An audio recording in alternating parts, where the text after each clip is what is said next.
Hi, I'm Dr. Doug Graham, author of the 80-10-10 diet. I'll give you a brief overview of what that's about.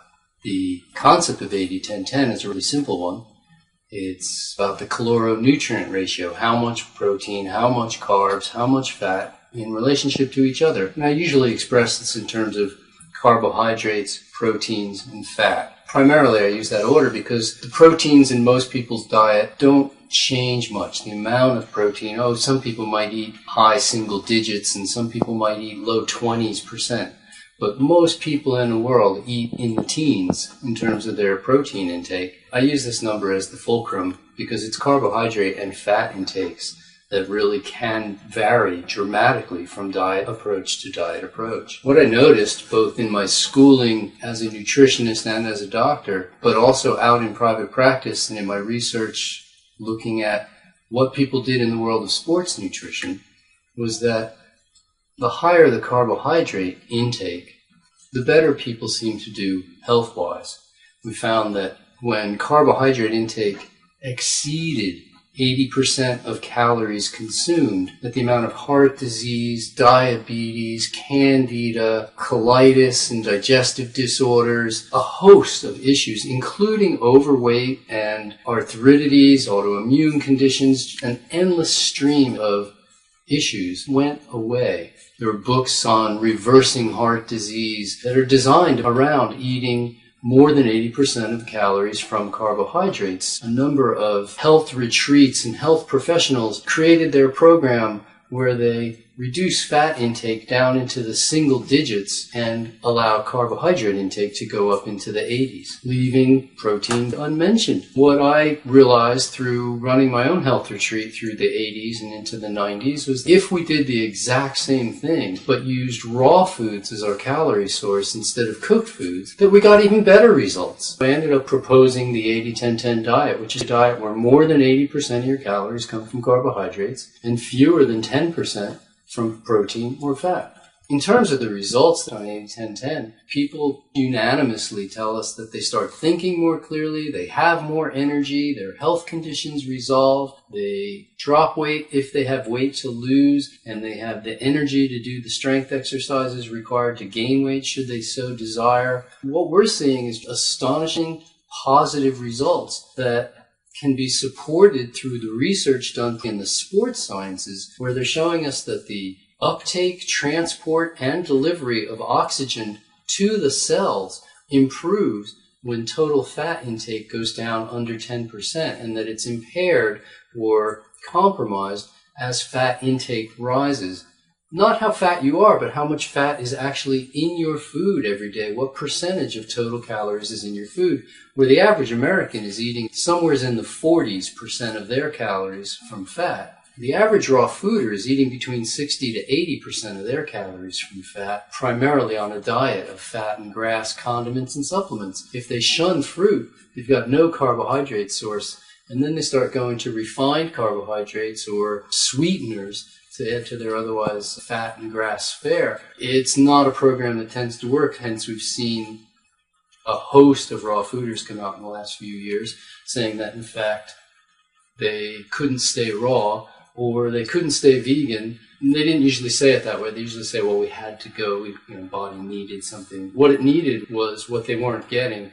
What I'm finding is that when people go on 80-10-10, not only can they sustain it, but their health improves and they don't want to go anywhere else. And so we're seeing 80-10-10 becoming the largest growing and fastest growing segment of the raw food population because people do it and they stick with it. But the sports scientists show us that the uptake, transport, and delivery of carbohydrates improves as fat intake goes down. We can relate this uptake and transport and delivery of oxygen and carbohydrates to sports performance. We know that if you can't get enough oxygen to the cells, they have a tendency towards cancers can develop. We've seen that if you can't get the carbohydrates out of your bloodstream, that then you're tending towards diabetes.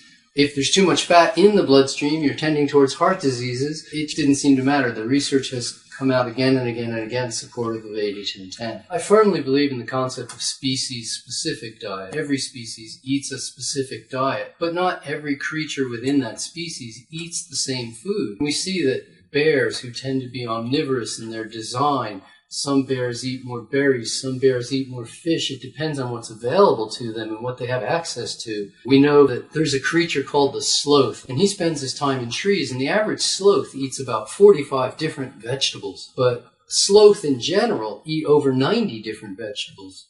But only any one of them. They only like about 45 of the 90. And that works for the sloth. Within human beings, we're looking at tens of thousands of fruits and vegetables to choose from between all the different varieties of each. Between all the different foods, the hundreds and hundreds of types of fruits and the hundreds, again, types of vegetables that are available. You may like certain ones and not like other ones. But fruits and vegetables is what our anatomy calls for. Fruits and vegetables is what our physiology demands. Fruits and vegetables are universally recognized as health foods. Those are the ones that our body responds best to. And so, yes, I fully believe that we're designed to eat fruits and vegetables. Might we eat a few seeds or nuts here and there if you found them falling off the tree at the right time of year? Yes, you might. But might you eat a bug or might you eat some other things? Yes, you might. You might try anything to find out if it's food. You might find that trying to bark off trees or something. But for the most part, what suits our anatomical design, our physiologic makeup, is fruits and vegetables, and that is our species-specific diet. People who live in the far north or the far south or any climate that isn't conducive to walking around naked all the time have special issues, no doubt. I mean, we have to heat our homes. We have to put on clothing in order to maintain body temperature. We are tropical creatures, but sometimes we have to create our own tropics. We use clothing and bedding and heat in order to make the tropical environment out of something that otherwise wasn't. And this is a slight compromise in the conditions that we're supplying for ourselves, because obviously a naturally tropical environment is going to be better suited to us than one that we try to create indoors, drying out the air perhaps, or whatever it is in order to heat the air, or getting inside the bedding and closing the windows and we lose out on the fresh air. It's a compromise at that point. People who live in such conditions definitely have an incumbent responsibility to take even better care of themselves in terms of their food than people who live in idyllic climates. If you had a goldfish and you moved from San Diego to Vancouver, you wouldn't change the goldfish food. If you moved with your German Shepherd dog from Montreal down to Mexico City, you wouldn't start feeding the dog different food. It's still, the goldfish eats goldfish food, the dog eats dog food, and we're still designed for fruits and vegetables no matter where we move. Typically for men, we're looking for a body fat level that's in single digits in order to represent optimum health for the male. And for a lady, it's actually higher. Ladies carry some body fat in places that men don't. But typically, ladies will carry somewhere in the teens in order to be in an idyllic body fat range. Now, this is sort of like if you're taking a test and you want to get an A. If you want to get an A, men, you want to be in the single-digit range. If you want to get an A, ladies, you want to be in the teens. But there's some allowance for what we call the overlapping bell curves, the fact that not all people are built exactly alike. Some ladies might even find that in the lowest 20s, they're still totally on top of their game. But by the time they start creeping up to 22, 23, 24% fat, you're scoring a B at this point, no longer an A. Some people get just drawn into the idea that you can't be too thin. And for a lady, you actually can. You can get so thin, you can lose so much body fat that you end up adversely affecting your hormone production. You can end up not ovulating. And this doesn't bode well for the health of a woman. It indicates negatives in terms of bone density. Osteoporosis becomes an issue or can become an issue. Mental features can become clouded or foggy or not balanced in the way that they normally would be. Hormones affect everything and anything going on in our bodies. Certainly the regulation of the reproductive cycle is affected by the amount of body fat you have. You start going into what some people refer to as a starvation mode, a survival mode. This doesn't include ovulating. Now, a lot of women who eat really clean or live really well find that they stop menstruating, which means they stop bleeding along with the elimination of the egg. It doesn't mean they stopped ovulating. There are easy ways to check for this through various temperature methods and checking the saliva for the crystallization factors. And there are many ways to keep track of this. We find a lot of people are concerned about ovulating and they don't understand that They're just not menstruating, which is typically considered to be a fairly healthy sign, whereas not ovulating is certainly not a healthy sign. We're not looking to be too thin. World-class competing athlete women very often get down to 10, 11, 12% body fat for competition and then allow back up into the mid-teens. These are relatively healthy levels for our standard American people. For us who just want to be health-conscious Americans, being in the upper teens is a great place to be for a lady. It's pretty close to ideal body fat, entering into the low 20s. If you're below 30, you're still doing pretty well for most ladies. They kind of freak out mentally when they hear the number and they go, oh, I'm 25% fat. It seems like so much, but it's actually not that far off from idyllic. In the world of nutrition, there's always a new hot button being buzzed. And whether it's coenzyme Q or whatever it is, I mean, there's always something new coming up, and there's the nutrient of the day to be worried about. This year it's vitamin D. Last year it was iron. The year before that, who knows what it was. It's always something. A couple of years ago it was B12. They keep surfacing up, and the omegas are no different in this regard. They keep popping up every now and then. We know that the standard Western diet is about 5 to 6 times too high in total fats, and that of those fats, the omega-6s are dramatically outbalancing the omega-3s, which typically would do best for us in near a 1-to-1 ratio to each other. The solution most people recommend is to increase your 3s, take even more. Well, we're already eating 6 or 7 times more fat than we need to be eating and taking more 3s.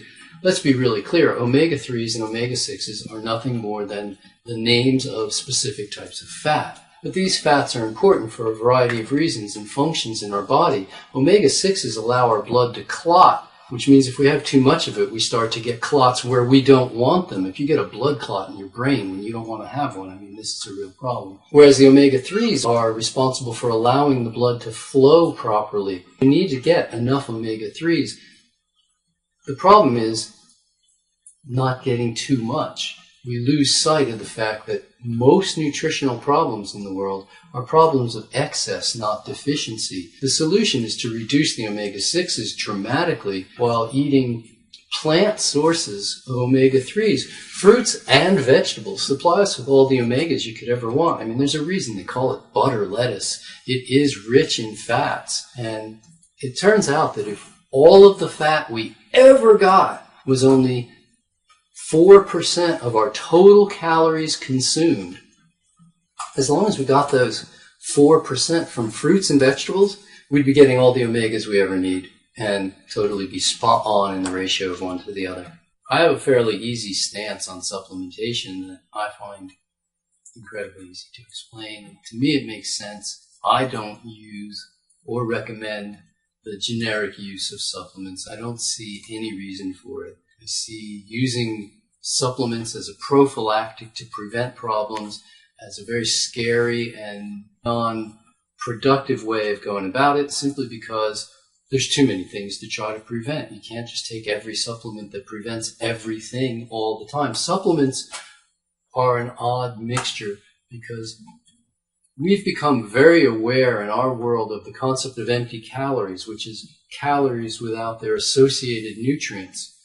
But no one has really pushed the button on the term empty nutrients, which are nutrients without their associated nutrients, fiber, caloronutrients, protein, fat, and carb, without the available vitamins and antioxidants and phytonutrients and water and fiber and things that are associated with those nutrients. And so we end up with empty nutrients, which are just as dangerous as empty calories. And in both cases, they're empty, and they don't supplement your overall health. I'm willing to concede that if a person is dying for a lack of oxygen, we give them some oxygen. And if a person is dying for a lack of iron, we give them some iron. And supplement anybody in order to save a life, that buys them time to make the lifestyle changes that are incumbent upon them in order to live healthfully so that they don't experience subsequent deficiencies or excesses. Remember that most nutritional problems are problems of excess, not deficiency. Be wary when you start improving your lifestyle. You're going to feel better. If you start eating fruits and vegetables, your digestion's going to be good. You're going to go down to your goal weight. You're going to have energy. You're going to think clearly. You're going to feel good. You're going to smile. You're going to stand tall. You're going to live long.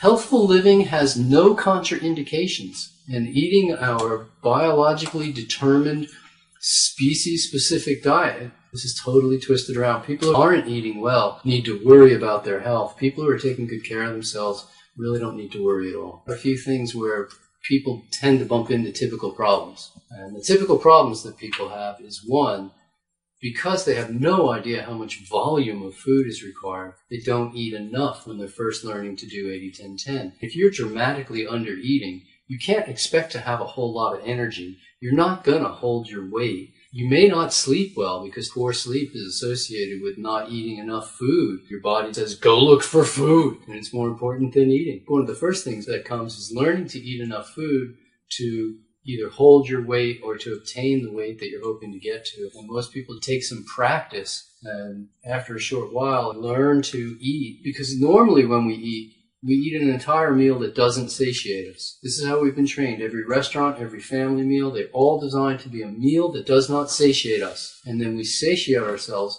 by eating something sweet at the end of the meal, called dessert. That signifies that the meal has come to an end. Well, if you start with fruit and you raise blood sugar even a little bit by eating some fruit, and you get that same trigger in your head that, okay, I've had enough, I feel satiated, it can be challenging for people to learn that that's not enough sugar to get them all the way through to the next meal. You get in hundreds of calories of fruit, with the average piece of fruit only containing a small piece of fruit, 25 calories, a really rich fruit like a banana, near 100 calories. And it's going to take a while to get in those 600 or 800 calories that the average person needs to eat at a meal. So under-eating becomes, number one, the first issue. A lot of people haven't yet learned how to control fruit quality or how to ripen fruit in time. So they're not always allowing their fruit to fully ripen when they eat it, or they don't know how to keep enough food in the house so that there's fresh fruit available. If there's not ripe fruit available, you're going to eat other stuff. We want to eat, and if your quality isn't there, if the food isn't there, you're going to become less discriminating in your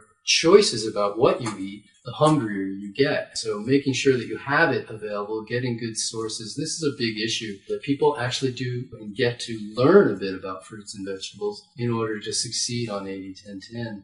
Eating variety is not necessary at every meal. It's not necessary at every day. We don't need to eat thousands of different things. This has been proven to us by people on a standard American diet who eat cereal and milk for breakfast and hamburger for lunch and typically only 4 or 5 choices for dinner. We don't need to eat massive varieties of foods, but eating variety throughout the course of the year definitely ensures better nutritional sufficiency than if you just try to live off of one thing. A lot of people don't succeed on 80-10-10 because they blame their other lifestyle shortcomings on the diet. And so if they didn't get enough sleep, and over and over and over, you don't get enough sleep, you can't expect to thrive. If you're not physically active, you can't really expect to thrive.